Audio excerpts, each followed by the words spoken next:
Alors, vous me demandez si je me rappelle de ma première visite en forêt noire pour voir les duravites. Évidemment qu'il y a des impressions qui étaient que la forêt noire était vraiment noire. La forêt noire était vraiment noire et que je me suis dit, oh là là, ça doit être quand même quelque chose d'extraordinaire de vivre là, au milieu de cette forêt qui est vraiment noire.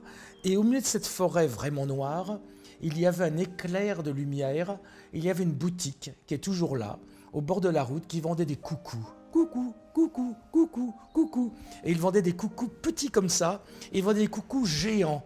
J'ai tout acheté, évidemment, et je me suis dit, des gens qui vivent dans le noir de la forêt noire et qui aiment les coucous ne peuvent pas être totalement mauvais.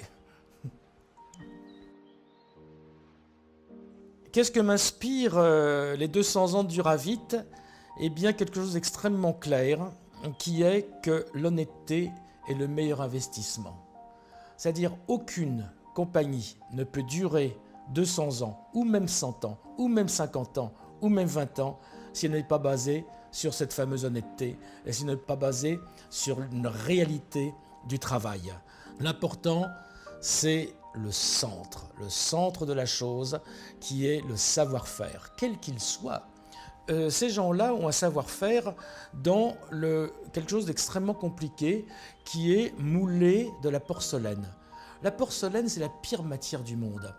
Vous apercevez que le moule va être comme ça. Vous faites, c'est pas le moule de ce que j'ai dessiné. Il me dit, si, parce que là, la porcelaine va faire comme ça, là, elle va faire comme ça, là, elle va faire comme ça, et là, on va la redresser comme ça. Et je fais, wow.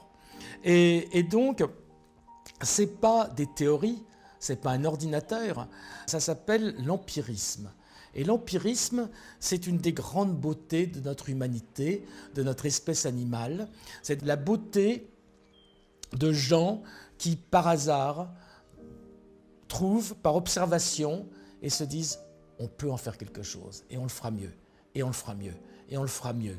J'imagine qu'il y a 200 ans, ce que devait faire Duravit, c'est une espèce de poterie plus ou moins, on va dire, informe, sûrement très belle parce que déjà faite par la main de l'homme et par le feu et par l'eau, vous êtes informe quand on pense maintenant à la perfection absolue.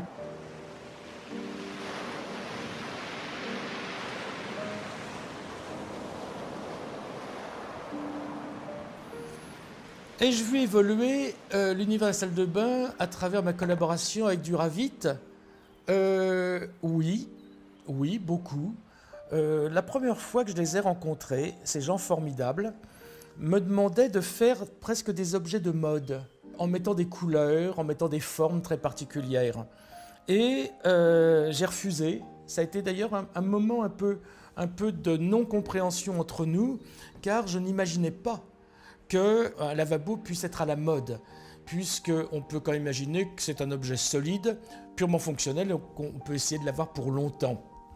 Et donc, on est passé d'un objet de consommation à un objet de durabilité, ce qui est évidemment l'intelligence. S'il y a vraiment quelque chose qui doit rester dans le temps, qui doit durer, qui doit être hors de toute tendance, donc petit à petit, on a construit notre intelligence de la durabilité. Et aussi, Duravit s'est exprimé dans son ADN, la beauté de son ADN, qui est d'être allemand. Et il y a dans l'allemand des choses magnifiques qui sont l'honnêteté absolue.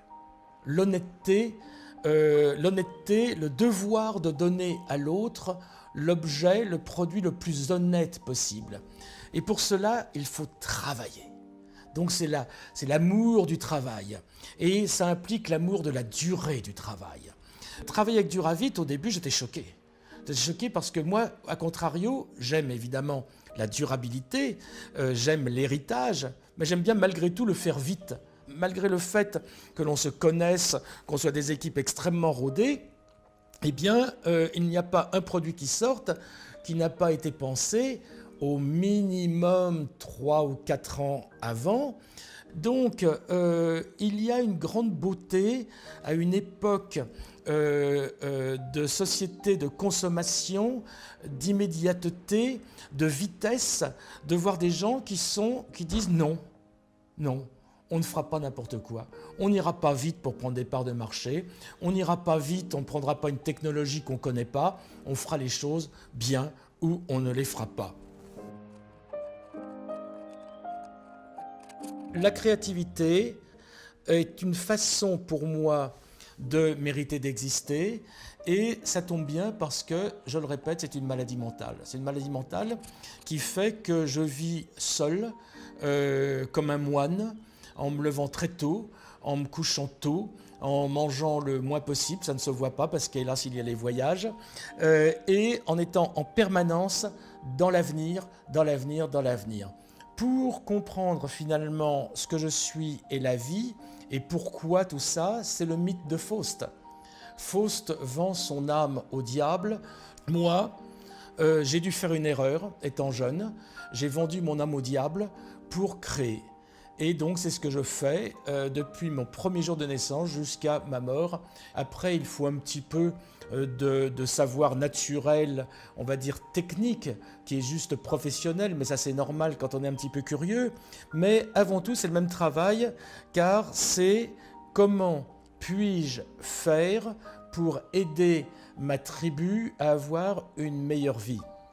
Donc ce n'est pas le produit qui est important, c'est le profit qui ira à la personne qui vivra dans l'endroit ou qui vivra avec le produit.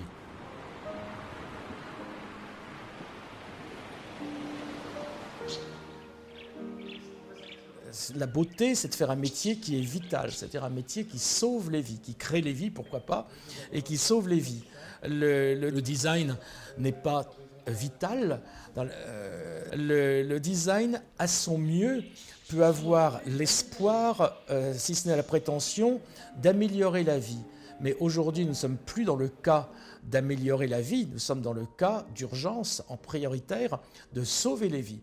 D'ailleurs, les designers disparaîtront dans très peu de temps, puisque la partie intelligente de la production humaine suit un scénario très précis et avec beaucoup d'intelligence qui s'appelle la dématérialisation. C'est-à-dire qu'il y a de moins en moins de matière, et moins il y a de matière, plus il y a de puissance et de compétences. Et la réalité de demain, c'est la seule chose qui soit passionnante. L'histoire est derrière nous, le présent, il faut essayer d'y survivre, et le territoire du rêve, le territoire de la beauté, le territoire de la construction, c'est évidemment l'avenir.